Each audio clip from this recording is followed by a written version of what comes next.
Question 10.51 says the equilibrium constant for the following reaction is 5.0 at 100 degrees Celsius if an equilibrium mixture contains 0.50 molar nitrogen dioxide. What is the molar concentration of dinitrogen tetroxide?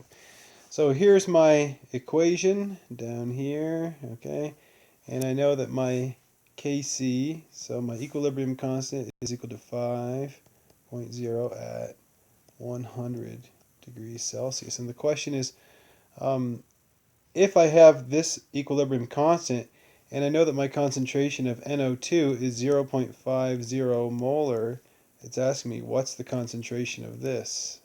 How many molar?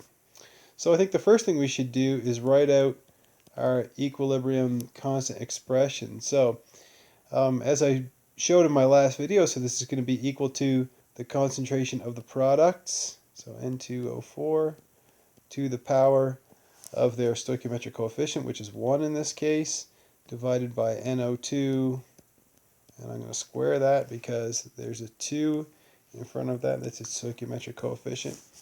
So then I can just substitute in some numbers.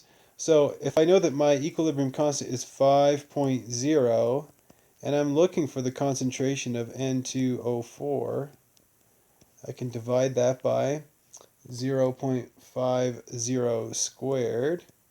So then just by a little bit of quick algebra, I can say, well, the concentration of N2O4 must be equal to 5.0 times 0.50, put that in brackets, squared. So when you punch that into your calculator, you get 1.25, which is the concentration, so 1.25 molar, but since there should only be two significant figures, I'm going to put the concentration of my N2O4 is equal to, so since it's 1.25, if you have 0, 1, 2, 3, 4, the number that precedes it stays the same, but since it's a 5, we round up, so it should be 1.3 molar. So there you go. So there's an example how if we're given an equilibrium constant and we can determine the expression, and we have every concentration except for one of the reactants or the products, in this case it's a product, we can determine the concentration. So I hope you find this video helpful when you're studying for your exam.